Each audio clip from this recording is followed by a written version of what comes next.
I'm Ted Rall. You're watching DeProgram with Ted Rall and John Kiriakou. It's Wednesday, October 8th. Thanks for joining us. How's the weather holding up down there? It is holding up. It's extraordinarily windy. I called this Hurricane Horatio yesterday. It's not. It's Hurricane Priscilla. It was a big storm. We were fortunate in that it wasn't a terribly powerful one. It was a Category 2. It really messed things up. The winds were ridiculous. There was damage, and I mean, you know how hurricanes are, but I was most concerned personally about the roads being washed out. It's a very, very rough road to get here. It's completely unpaved, very rutty. You can't go more than 20 miles an hour, and you have to do it in a 4x4. So I was afraid that the road would be washed out, and I wouldn't be able to get to the airport today because I'm going to be on the Joe Rogan show tomorrow in Austin, Texas. And so the director of the film that I'm working in right now really did me a solid yesterday, and he sent two of the staff members in a 4x4 just to the next village, which is about 10 miles away. And they said that the road was crappy, but it was intact. So we're going to leave not long after you and I finish this podcast. Oh, well, okay. Well, I wish you luck. And of course, the fact that you're traveling kind of, brings up one of our stories, which is the government shutdown. Yes, all across the country, we're having rippling delays. The air traffic control system was already in a lot of trouble and long neglected and very short-staffed. There's been lots of warnings about this. There's short staffing may have contributed to a number of fatal incidents over the United States, including that one in Washington. So ATC has been complaining about this for years.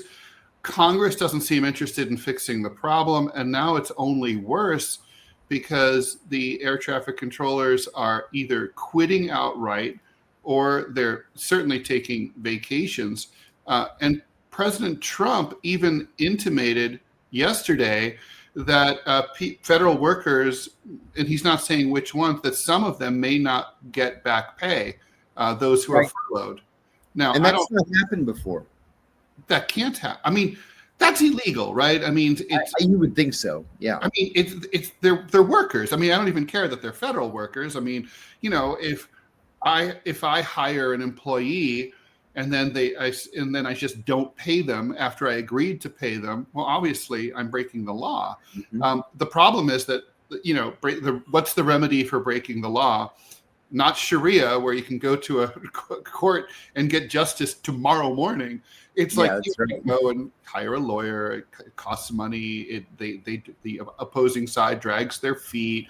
If the opposing side is the federal government, they have bottomless pockets and they can delay, and they have laws written in their favor, and it's a nightmare. So, John, I really did want to. So I hope that you don't get affected by this on your way to Boston.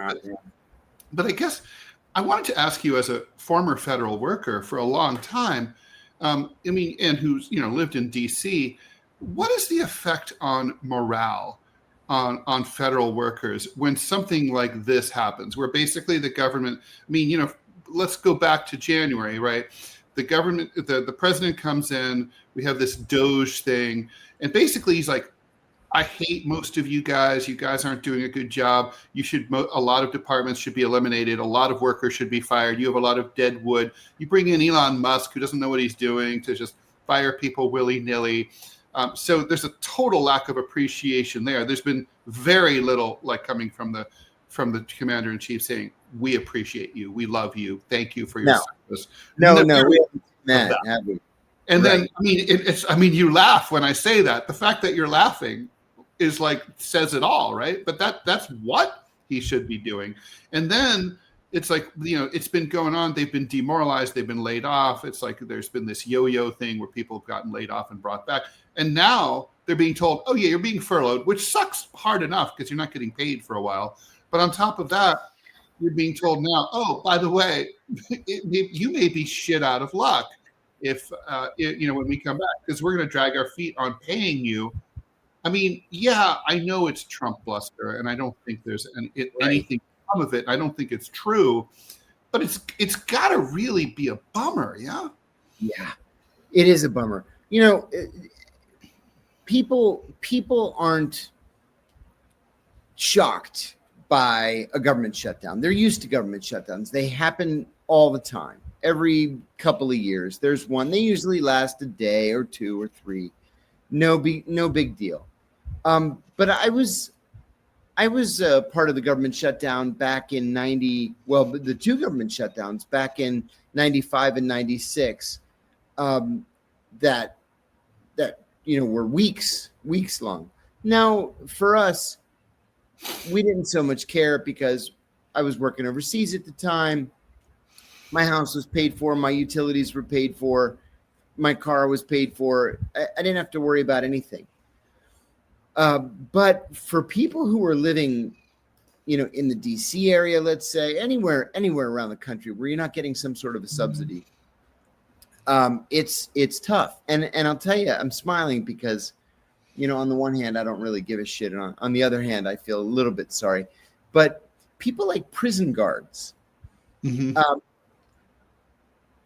I was in prison about 6 weeks, and I broke my pinky finger working out. And so they had to take me out to an outside doctor.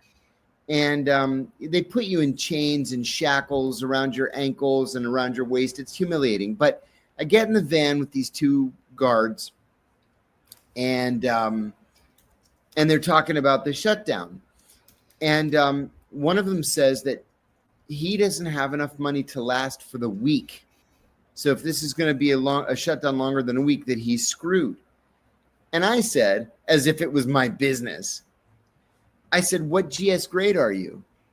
And he said, "I just got my 4." And I said, 4? How do you feed yourself? And he said, "Why? What were you?" I said, "I was a 15, and my wife was a 15, and we still had trouble making ends meet." Well, if you're a GS4 and you're making, $35,000 a year, you can't go without a pay for weeks or for a month at a time. You're going to end up having your car repossessed. You're going to default on your credit cards. You may not even be able to make your payments on your utilities.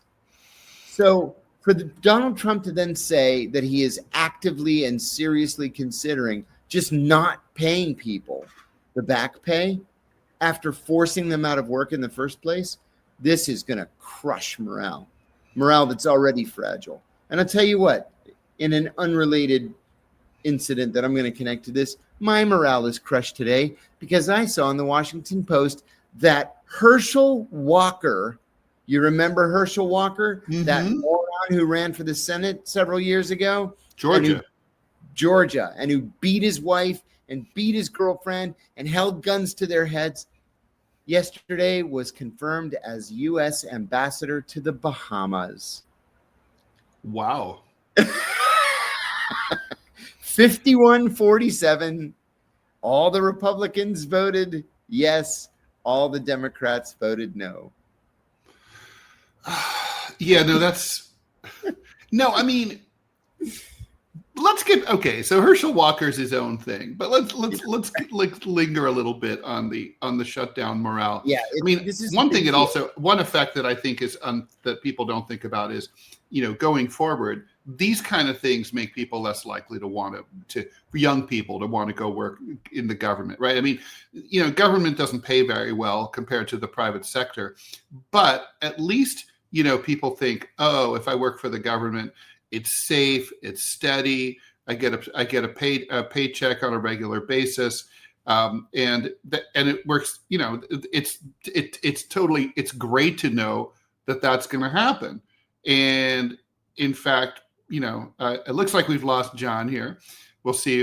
We'll let you know when he comes back. We'll pop him right back in. But he has a very unsteady signal down there in Mexico. So I'll pop in producer Robbie as a substitute. Says, I like having someone to talk to. It's lonely in here. Hey, Robbie. It is lonely. Howdy. Robbie, why don't you fill us in and remind people a little bit about what's going on while you're here, and maybe if you have any thoughts about. Well, tell me about your Thomas Massie thought about the shutdown, and then we'll get into that.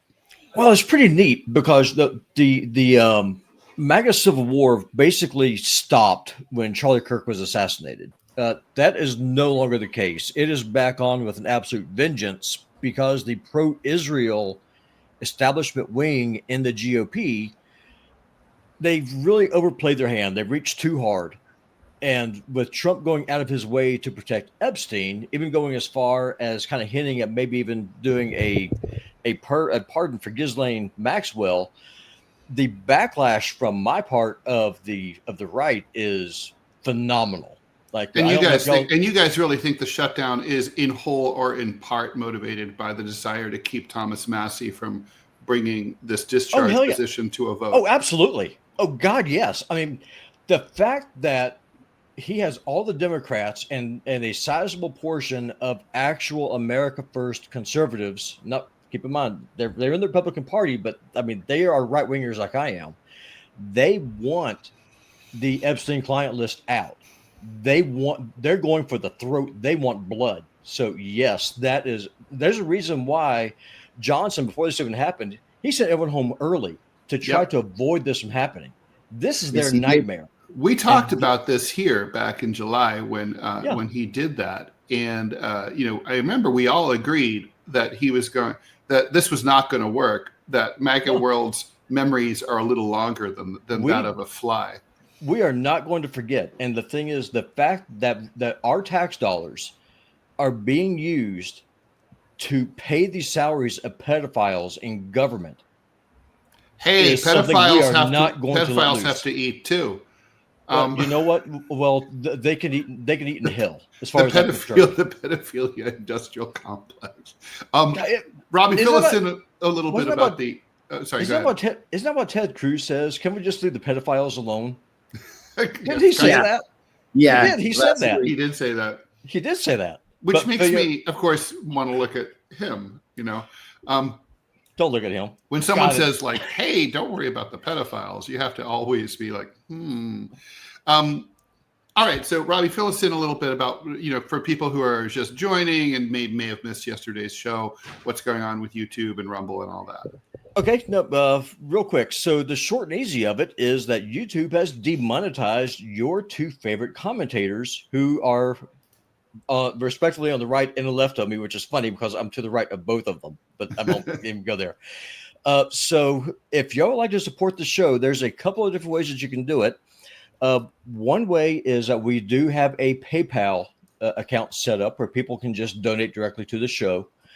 The other way that you can do it, at least right now. And thank you to those of you who've been doing that. We received a few donations yesterday, and we're very, very grateful to you guys. The PayPal for people who are listening and not watching is deprogrampodcast@gmail.com. That's deprogrampodcast@gmail.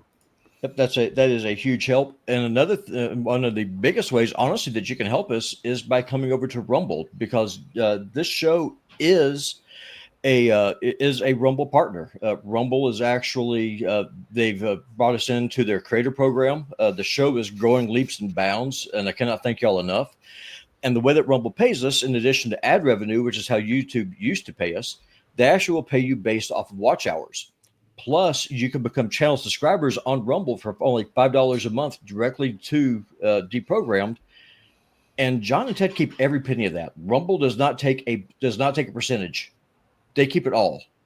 And so, not only able to support them that way, you also can see the premium content that's coming out, which part 2 of Ted's interview will be dropping today after the TMI show. So, if you want to see exclusive content you can't see anywhere else, come over to Rumble. The weather's fine. Yes, there are a lot of right-wingers here like me, but I promise we don't bite. Most of us are actually pretty nice guys. And love to have y'all here. Thanks, Robbie. All right, John, let's hope your signal holds together. So the morale, so I mean, I guess, so I was saying young people aren't going to want to work for the federal government. No. I remember my father telling me the choice that he made as a young man between going to work for the Air Force or going to work at Lockheed or some other private engineering company. And he said, well, the thing about the government is it was safer. Well, this doesn't feel safe, right? I mean, no, this doesn't feel safer. I used to say the same thing. I used to say, well, I don't have to worry about, like, I remember early in my career not even paying attention to economic news because the federal government was immune from recessions. And so if unemployment spikes, it didn't have any effect on me, so I didn't even pay any attention. Well, now you have to pay close attention. Look, just as an example, at air traffic controllers. Everybody knows this is the most stressful job you can possibly have, to be an air traffic controller. And the conditions are terrible, and people have nervous breakdowns and whatever. And then on top of that, you're not going to get paid? I know. Minds would want to be an air traffic controller. No, it's insane. It's the only reason you're there. I mean, I guess there's probably people who get off on the thrill of, like, the fast-paced move. It looks pretty exciting and fun. I mean, I don't know, man. The closest job I ever had to that was a stock trader, and that I miss it all the time because I had that personality. I mean, 4 o'clock, the close of the market would come like instantly. The day would just fly by, which I love. Yeah. But still, cool. Yeah, you're right. If you're not getting paid, why the fuck are you there? Exactly right. Why is Donald Trump doing this? I mean, I'm asking you to climb into psychoanalyze our president. Why? I think he sees this as a traditional political pissing match. That there's going to be a winner and there's going to be a loser, and he wants to be the winner. But in reality, that's just not the case. What this is a Congress that is unable or unwilling to do its most basic job. Like, if there's one single thing that Congress has to accomplish, it's to pass a federal budget. And they can't even do that. They're so worried about, God forbid somebody should set a flag on fire. We need to legislate that. Or, wait a minute, Israel may need several more $1 billion. We better send that. Or we need to get all these unqualified people pushed into office. We should take care of that. The budget, people. All you have to do is pass a budget. Did you know we have not passed a budget before the constitutional deadline since 1995? I just looked this up. 1995. Absurd. Congress has not passed a budget. It's like, it reminds me of my college classmates who, could never, ever, ever, turn in a paper on time. It's like, half our conversations were like, I went to beg for an extension. I'd be like, I never got an extension once.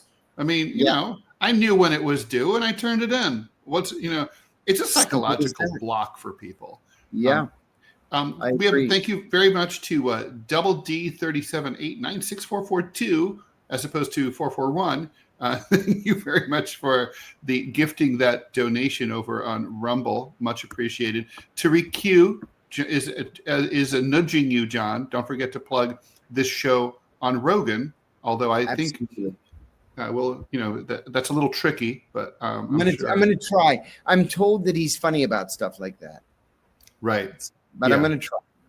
Although it's kind of funny, right? I mean, it's kind of like, he has this massive show, and I guess it's a different person. It's kind of like, well, I just want this to be in my ecosystem, and I don't want to talk about other stuff. And I get that. I can see what, but I remember like listening to Kurt Cobain and other members of Chris Novoselic and on like radio station in San Francisco, and this was early on. It was right when Nevermind broke. And they were like, during the interview, the DJ's like, we're going to play some tracks from Nevermind. And Kurt goes, no. Everybody's already heard our stuff. Everyone knows our stuff. We're huge. We play stadiums. So we brought some CDs by some of our favorite, like, obscure bands who we think are awesome. And like one of them I remember was the Vaselines. And so there was a couple of Japanese girl bands and the Yeah Yeahs and people like that. Yeah, and they played them, and it was just like literally that kind of action elevated those bands. Yes. And it was really cool. It is cool. It's like you can take credit for discovering these people, recognizing talent or whatever. Yeah. Like Sherwood Anderson discovered Ernest Hemingway and got him his first book deal. And then later, Sherwood Anderson, and then Ernest Hemingway didn't like the idea of being overshadowed by Daddy Sherwood, so he broke with him and insulted him. A Movable Feast is actually Hemingway's satire and parody and send-up of Sherwood Anderson. That's tough. Let's see here. Bustelo Maserati said, "I boycotted Rumble. I deemed them un-American. LOL." All right, well, you do you, but and hopefully YouTube will be up and running. But just so you know, your watch minutes, hours, whatever, go about a quarter of the way on YouTube when YouTube is working, which right now it's not. It's not a political thing. We're going to work out this YouTube thing, just so you guys know. But they're really squirrely, and it's a really annoying company. And to think that this multi-trillion-dollar corporation, Alphabet, is basically getting free work from John and I is galling. It's really, really annoying. So anyway. There's another connection to Rumble in the news today that you and I were going to talk about it. I don't know if you realized it, but there's a little bit of a kerfuffle taking place over at the CIA. The deputy director of the CIA, by the name of Ellis, fired the acting general counsel and decided to name himself as general counsel. Something Ted here is calling, where is it? Right there. A power grab. That's exactly what it is. It's a power grab. But who is this Ellis? Michael Ellis, yeah. He used to be the general counsel at Rumble. And oh, wow. Yeah. He's a longtime Republican activist. He's the first millennial ever to be the deputy director of the CIA. He's only 41 years old. That makes me feel like an underachiever, let me tell you. But then when you get into his career, you realize, no, everything was handed to him politically. So he's a smart guy. He went to Princeton or Dartmouth. The guy said went to Dartmouth, then he went to Yale Law School. He volunteered in the George W. Bush 2004 campaign. He volunteered for John McCain. He volunteered for Romney. He went to the Heritage Foundation. He's one of these activist Republicans. And then he was all in with Trump. He ended up being counsel to Devin Nunes. Then he was counsel to the Republicans on the House Intelligence Committee. Then he went to the National Security Council. He was senior director for legal affairs at the National Security Council. And I forgot this, but he was named general counsel of NSA. The head of NSA at the time said, absolutely not. He's unqualified. Somebody sued, and a court found that he was qualified. But then the day that Biden took office, the head of NSA suspended him, and he resigned. So he's qualified. He's an attorney. He's been general counsel of a lot of different things. He's experienced in national security affairs. He's just really, really MAGA. And I think that's what's making people angry. Wow. Yeah. So, I mean, it's always weird, right? Like in official Washington, it feels kind of not anti, but it feels kind of un-American when one person assumes multiple jobs, kind of like when Trump appointed himself director of the Kennedy Center, or or Henry, right? When Henry Kissinger had 2 or 3 jobs in the Nixon administration all at the same time. Oh yeah, big jobs. Big jobs. And you're kind of like, you're a czar at this point, right? Literally, they call you that. And I mean, I don't know. Look, you're much more familiar with the inner workings than the federal government than I ever will be, John. I mean, is that more efficient? I mean, or it just seems like these are all big full-time jobs that would be hard for a person to fulfill one of them, much less 2, right? Yeah, it is not possible for Marco Rubio, for example, to be both Secretary of State and National Security Advisor, just like it was not possible for Henry Kissinger to do both of those jobs. The National Security Advisor is the overall head of foreign intelligence and defense policy. So how in the world are you going to be the Secretary of State implementing foreign policy, traveling to 110 countries, 120 countries over the course of 4 years, and run intelligence policy and defense policy as well. The National Security Advisor, over the course of my experience, most national security advisors not just met with the president every single morning, but sat in on the president's daily brief every single morning, and then sat in on every presidential meeting that had anything to do with foreign affairs, defense, or intelligence. You can't, I mean, that's a job that's too big for one man. And then you're going to be the Secretary of State on top of it. So what's the thinking here? Is it ego? Is it just a stopgap measure? It'll temporarily to be resolved, or even as a stopgap measure, it shouldn't be used. You need somebody that's going to be in that job more than full time. You know, so just fill the job.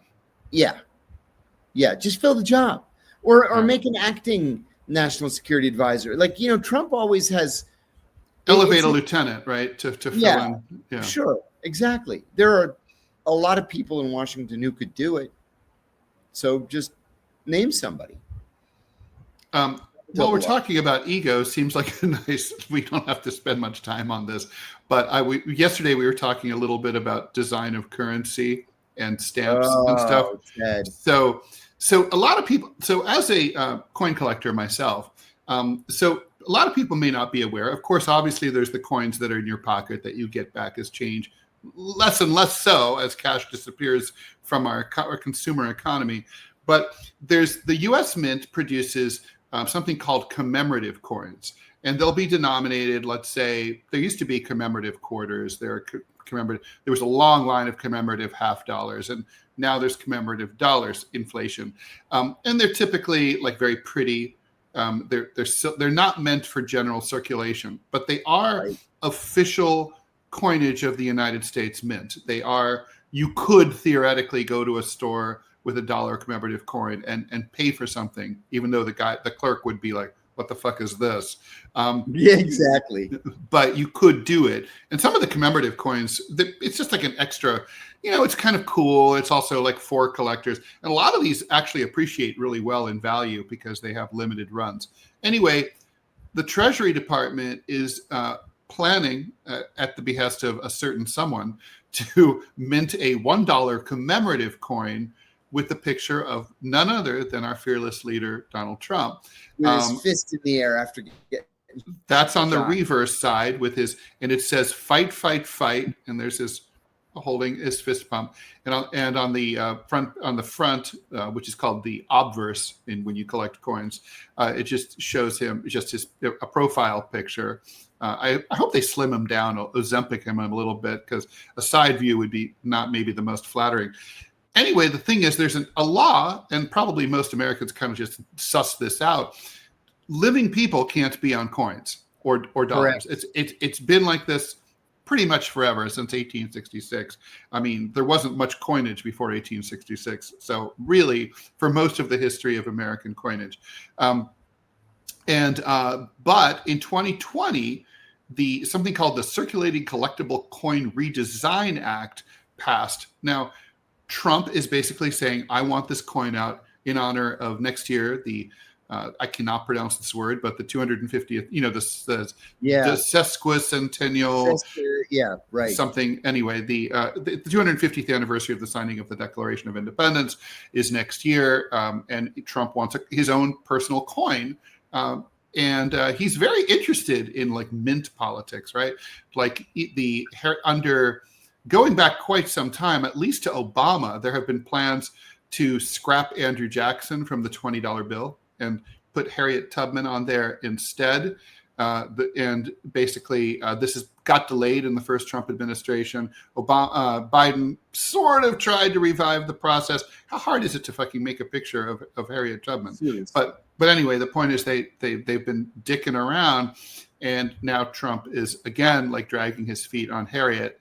So he's really, I mean, I know it's silly, but it really is. I mean, the man's ego knows no bounds. It's pretty incredible to approve of the minting of a commemorative coin honoring yourself is I don't even. Turkmenbashi. Yeah, that's right. I mean, I don't think even Saddam Hussein was on the coins in Iraq, was he? He was on the paper money. Oh, on all of them? All of it, yeah. So, okay, so it's like Saddam. You know, I remember one thing Saddam Hussein did. I was a new analyst at the time, and they were rebuilding. They had a team of archaeologists in Iraq rebuilding the ziggurat of Ur, right? Yeah, you know, the ziggurat. Yeah. And he demanded that every brick be stamped with his name, Saddam Hussein. Oh my God. And he also ordered that all the bricks face inward, so you couldn't see them from the outside, but that would ensure that they last another 3,000 years. Well, I guess the bricks are in there, right? Was the ziggurat of Ur the model for the biblical story of the Tower of Babel? Yeah. Yeah, because it's Babylonian, right? The the ziggurat of Ur. Did he do a good job? You know, like with those renovations, you know, when they redo historical monuments, like sometimes they do a really classy job. Like Saint-Malo in Normandy is beautiful the way they rebuilt it. It's like it was like Carcassonne in France, beautiful. The circular walled city. But sometimes they do a shit version and. You know, it's all crapped up. How did they do it? Did you see it? This looks like the Masonic temple in Alexandria, Virginia. That answers that question.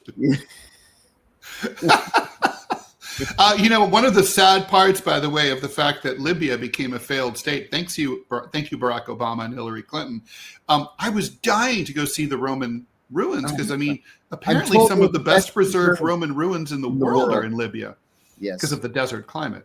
That's right. That's exactly right, and that's exactly why I wanted to go to Libya too. I had a friend at the agency who volunteered to do an analyst overseas position in Libya after already having done one in Delhi and one in Beirut. He's the only person ever to have three, which I don't know how he ever got permission. But anyway, he went to Libya just so that he could go to the ancient Roman ruins. Not for any other reason. He had no interest in Libya or Libyan affairs, but he slogged it out for 2 years just so that he could go and see the ruins. Apparently the bazaar in Tripoli used to be amazing too. There was like I don't know if it's a covered bazaar like they have in Istanbul or. I'm hoping you take me to the what was it, Samarkand? Tolkuchka that's in Ashgabat. That's Ashgabat, yes. Yeah, next summer. No, I'm dying to go. Yeah, no, there's stuff there you just can't get anywhere else. I'm drawing a bead on. I want one of these crazy shaggy Kyrgyz carpets.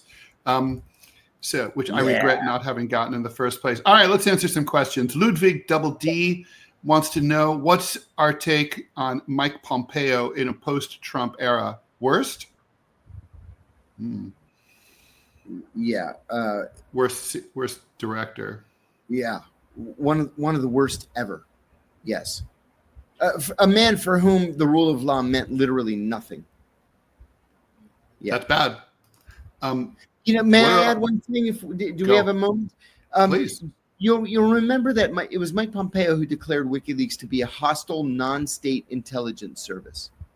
He did that for a very specific legal reason that just went right over the heads of the mainstream media, including the big ones like the Post and the Times. The reason he did that is because if the CIA is going after a non-state entity, there's an obscure law saying that they don't have to inform the congressional oversight committees when they carry out a covert action operation against that organization. And so I'm convinced that the plan was in place to assassinate Julian Assange, and that was the way they could legally do it without having to tell the committees. I'm convinced of that too, actually. I think they definitely wanted to do that. I mean, by the way, I mean, I'm going to spring this on you because it happened to be like last week. I live in an apartment building in New York City. I was going to ask you: is gaslighting a real thing, like in espionage? I go do my laundry. I go downstairs to. I had a pile of laundry in my bag, and when I got downstairs to get the stuff that was drying, on top of my laundry there was a Qatari coin. What? One little low denomination, 50 whatever. It's 50 cents, I guess. Yeah. Yeah, little like about the size of a dime. Qatari coin. And I was like, now, okay, Qatari coin. I mean, look, it's New York City. People travel. They can, coins bounce around, and people are in the laundry room. But it was on top of. So maybe someone just found it on the floor and was like, "Oh, this must have been yours." But I was like, "But it's Qatari." And given everything, given who I am, given what's going on in the world, I was wondering if this is like a, hey, Ted, is this a message, or is this just sometimes a Qatari coin is just a Qatari coin? Well, gaslighting is a thing, and that's just weird. Isn't it weird? I'd like to think that somebody just found this coin on the ground and just put it up there. Like, oh, I don't want this coin, but maybe this guy does. Yeah, I'm going to think that. And by the way, I think I'm not. By the way, the whole idea of gaslighting to me is silly. It would just make me laugh. Like in the movie, it wouldn't make me go crazy. Oh my god! I would just be like, no, some asshole broke in here and moved my lamp. Yeah, there was somebody in my life to whom I used to be very, very close, and she would always say, "I am not cheating on you. I am not cheating on you. You know what? You are mentally ill. Oh my God. You are mentally ill. You're imagining all of this." And of course. Yeah. Well, so I don't know if I've ever told you about Rawls' theorem, right? So, Toni Morrison's famous line, right? Like, if someone tells you who they are, believe them. My version of that has always been, if someone volunteers that they have a certain personality trait, if they say it, like, not like, so if I ask you, John, hey, are you a good tipper? You can say, like, if you say yes, that does not apply to what I'm talking about. This is more like if I say, by the way, John, I'm a great tipper. If I just bring this up and we're at a restaurant, then I'm exactly the opposite. I'm a cheapskate. If someone says like, oh, I'm great in bed, then like, and if someone says, by the way, because people who are great in bed are great in bed and they don't talk about it. And then, right. And then if someone says, by the way, I don't cheat on my taxes. Oh, they're going to prison soon. If they say like, I'm not cheating on you. Oh my God. It's like, look out, Ted, I did a podcast interview a couple of weeks ago, and yesterday the legal advisor to the Israeli foreign minister wrote about my interview and said that I'm a virulent anti-Semite. Oh, please. Virulent anti-Semite. Right. Of course. And it got worse and worse and worse, that I'm an example of intellectual rot that's taking place in the United States. And the first comment when this was published was that he's stupid, obese, and ugly too. Your mother's fat. Like, yeah, great. Thank you. Glad we're able to have this intellectual debate. Wow, what a genius. That's just great. Yeah. Well, speaking of crazy over-the-top rhetoric, right before we went on, breaking news, I'm sure you saw this on your phone too, Trump suggested that the mayor of Chicago and the governor of Illinois both ought to be imprisoned for resisting ICE in Chicago. Nice. So that's charming. Imprisoned. Yes. Hey, let me ask you a question, and it's a serious question. How long do you think it's going to be before someone takes up arms? Whether it's against the National Guard or ICE or these guys with their faces covered and no badges on, somebody is going to fire a shot, and it's coming. Yes. No, I think 100% as an individual, I think we're looking at a matter of weeks, maybe a couple of months, right? I mean, I don't know that we'll see like an armed militia resistance movement. I mean, I think that's like a little bit outlandish, but certainly, yeah, someone's going to take a shot at these ICE guys. I mean, look, I mean, even I personally, when I gut check myself, when I think of like those ICE guys, I see them on social media. Today, there was the White House sent out video of Secretary Kristi Noem praying with ICE officers for their safety and hoping that Jesus Christ would personally protect them in their performance of their duties. And I'm like thinking, well, first of all, I guess fuck separation of church and state, right? So ICE goons can't be non-Christian. ICE goons can't be atheist. I guess maybe, and they're not, and I won't get into the fact that they're not really Christian, but the point is that like it's so gross, and so the right is pouring on the right sauce so heavy and so fast, and these guys are behaving so recklessly and violently and cruelly. Yes. I mean, it's got me boiling mad, and there's no way I'm alone. So yeah, someone who's not as calm as me is going to do something bad. Exactly, for sure. Right. It's coming. There's no doubt. Thank you for the donation, Real. Much appreciated. Thank you. I got an ad. If you haven't already, make sure you download the Rumble app. It's free, simple to use, and the best way to stay connected to the content you want. Once you've got it, search for our channel and hit follow. That way, you'll get a notification every time we go live. No missed shows, no extra steps. There was one more thing. You can grab it right now using the link in the description or the pinned live chat. Download it to your phone and you're ready to go. And if you prefer watching on the big screen, Rumble is available on all major streaming devices and smart TVs. Just search for Rumble, follow the channel, and be part of the action. Thanks, Robbie, for putting that up. We should talk about conversion therapy.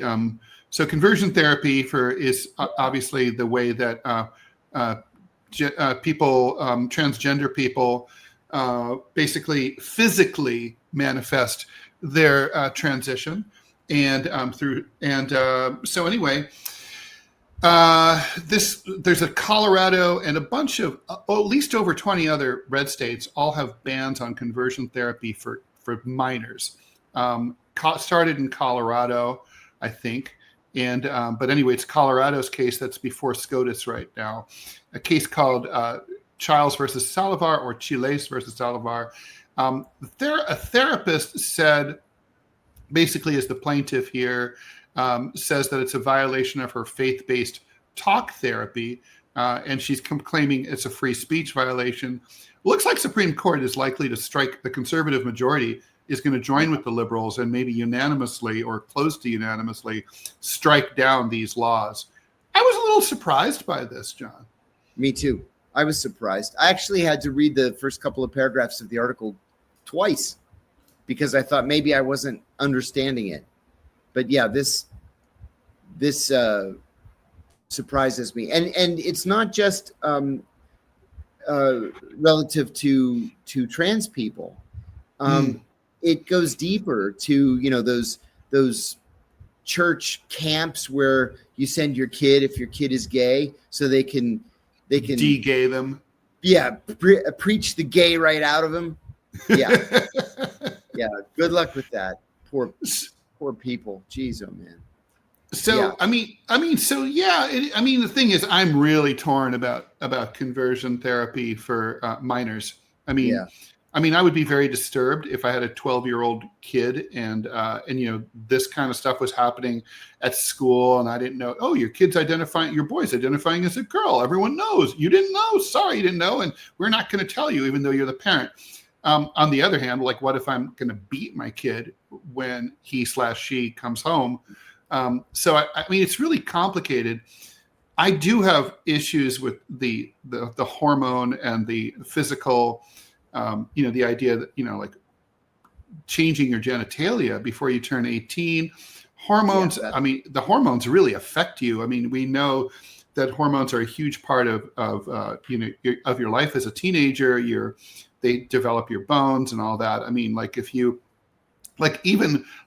my cat. Okay. Like when I got my cat, I asked my vet, do I have to get him neutered? And he said, well, if you don't, he's going to spray all over the place. But if you wait as long as possible, the bones of your cat are going to set better, and he'll live longer, and he won't have arthritis, and he'll have that sort of leopard-like swagger that that a male cat can have. And he does. He has that sort of like the haunches, and he's like, you can tell he's got better muscle tone than like a cat who's been a male cat that's been fixed as a kitten, which is what they do at like shelters and stuff, which is part of the reason I don't want a shelter cat. And that's true about mammals, right? Like if you mess with someone's hormones, when they're 13, 14, 15 years old, I mean, it is going to have effects outside, and not to mention, like, what if they change their mind later? I don't know. Yeah, exactly. But I don't want them to commit suicide either, because they're not like living their true self. Yeah. I mean, it's a mishigas that I can't really address. Yeah. Yeah, I agree. This is tough for everybody. It really is. But I have to agree with you. If you can't, well, Robbie makes a point. If you can't buy a gun, you can't drink alcohol. You can't rent a car. You can't rent a car. You can't serve in the military. You can't serve in the military. Then you should not be able to cut off your genitals. Yeah. No. Yeah. I mean, I do think, look, there was a time, as my ex-wife used to always like to say, where a 12 or 13-year-old boy could stake a claim in the West. But we don't live in that society anymore, right? I mean, we now, I mean, an American kid isn't really an adult until they're like 30. Right. I mean, your brain's not fully formed till you're 25. Yeah. Yeah, that's right. So, yeah, I mean, I kind of feel like if you need to do this, I mean, maybe it's like, look, it's going to be, you're going to have to express it.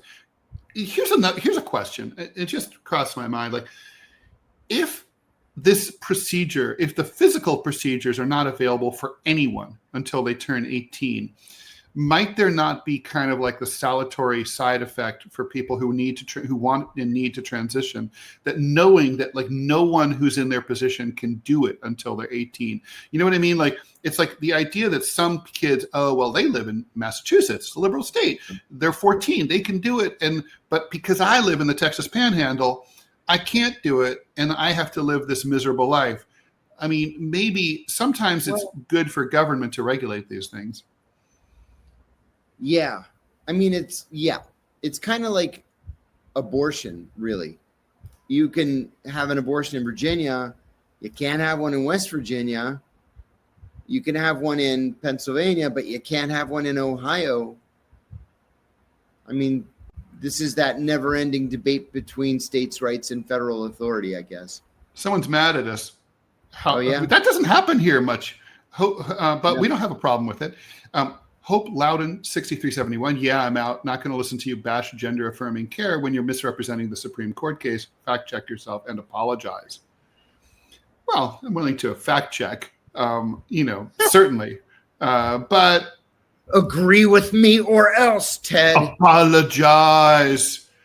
It's like, look, here, let's be serious here, right? I mean, the point is, we're human beings. John and I do our best. We read the news, voraciously, and we check everything out very carefully. But the fact is, we're going to make mistakes. And you hear us literally make mistakes in real time. And yes. What we try to do is we fix them. We'll be like, by the way, yesterday we said blah, blah, blah. I was wrong or whatever. So I will look at this in more detail overnight and, chime in tomorrow. And maybe John, I know you're busy today, but the point is, I mean, that's the thing, right? Like, yeah, the apologize, you wretched fuck. I mean, that's ridiculous. How about just like, hey, you guys are wrong.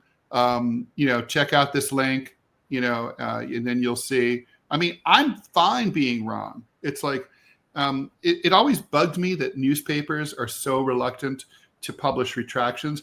I think a media organization that, expresses itself and frequently admits that it makes mistakes has more credibility with me. Totally agree.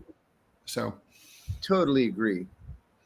You know, I subscribe to Wine Spectator magazine. I have for years, even though I don't drink very much wine at all. I just love reading about the growing areas and the different tasting reports. Anyway, there was in the most recent issue, I have it right over there. There was a correction, and the correction was that they said last month that this one vintage was 5,340 bottles, but it wasn't. It was 5,640 bottles. That's awesome. Corrected. I loved it. Apologize. I loved it. That's really kind of awesome, John. I love that. Yeah, I thought so too. God. Yeah, no, it's like, you know, and by the way, I just have to say, some of the most prickly people in like American politics are trans activists. I mean, truly like pleasant in the public sphere. You know, when I've said things that like cross, or actually this was kind of hilarious to me. Every now, like maybe twice or three times in my entire career, I've done cartoons that referenced asexuals. And I remember one time, like on X, or maybe it was back in the Twitter days, I was like saying, oh, you know, asexuals are kind of like not, you know, they were claiming the right to be part of the LGBTQ plus community. And I'm like, you guys aren't part of any sex-related community. You don't have, you don't even not only do you not have sex, you don't even have sexual desire. Okay. So you are to sex as I am to football. I don't watch football and I don't know anything about football. I know the rules. That's it. And like, so it's like, so you're just not part of it. And by the way, that would be a blessing to not to have any sexual drive. You'd think about how much more you'd get done and how much less distraction you'd have. But anyway, they got so angry. There's a whole massive online asexual community. They're called ACEs, ACES. And like they're so furious about it. It's like, we're not into sex. Okay, don't be into sex. Good for you. Yeah. I don't have any problems with you at all. I don't want, no one should discriminate against you. No one does. Like, no one's ever said, fuck those asexuals. They're ruining America. You know, I take heat sometimes, and I know that you do too, from people who say, why aren't you talking about XYZ issue? And I say, why aren't you talking about the Turkish occupation of Cyprus? I haven't heard you condemn it once yet. Right. Because it's so sophomoric, right? I mean, like nowadays, I have, you know, like when some of the revelations have come out confirming just how senile Biden was, people are like, you shouldn't be talking about that. You should be talking about how senile Trump is. And I'm like, okay, because Biden's not president anymore. Yeah, but when he was president, you wouldn't admit that this was true. So when do we ever get to talk about it, right? Never, if you have your way. Yeah, it's annoying. And let me add one thing. I know we only have a couple of minutes left, but James Comey is in court right now in the Eastern District of Virginia, a place I know well, unfortunately, where he is in the course of pleading not guilty to federal crimes. Of course he is. So, I mean, obviously, John, his best play here is delay, right? I mean, I bet it is. It's October 2025. He's waiting for January 21st, 2029. That's right. For the atmosphere to change and hopefully get a Democratic president. That's exactly right. But so, you know what? That could be difficult, even in a case as complicated as mine. I was arrested in January. It was done by October. They used to call it the rocket docket in the Eastern District of Virginia because everything moves so quickly there. Yeah, but I agree with you. His strategy has to be to delay. Yes. And then just hope a Democrat is elected president and dismisses the charges. Do you think that's I mean, I think I can't even begin to think what the 2028 election is going to look like. It's so far away. I mean, Yeah, no, we can't even, we could speculate, but only in the most general terms who might be thinking of running for president right now. I mean, obviously Gavin Newsom. Yeah, definitely. And JB Pritzker, I think, is running for vice president. Sure. He would be a decent choice for vice president. Josh, what's his face in Pennsylvania? Josh Shapiro ain't never going to be anything. With what happened in Gaza, he's done. Yeah, forget it. And he served in the freaking IDF. I could never, ever, ever vote for somebody who has served in a foreign military. I could never vote for someone who enthusiastically supported genocide. I mean, agreed, 100%. No doubt about it, right? Ridiculous. Yeah. All right, John, we're going to be back tomorrow at 9 a.m. Eastern time. And we're here Monday through Friday, 9 a.m. Eastern time. Please like, follow, and share the show. If you'd like to support the show and so that we can keep doing it, and we're working out the kinks here, but over on YouTube, but still in the meantime, just to sort of keep the, keep the bills paid as much as possible. If you can see your way clear to sending some lucre over to deprogrampodcast@gmail.com, we would be much appreciative. Thanks to producer Robbie. And please watch us on Rumble if you're not already doing that. $5 a month gets you to watch this show and the Rumble premium content. And in my interview of John's interview of me. And John, I'll see you tomorrow. Have a happy filming. Thanks, buddy. Talk to you from Bye. Texas. Okay.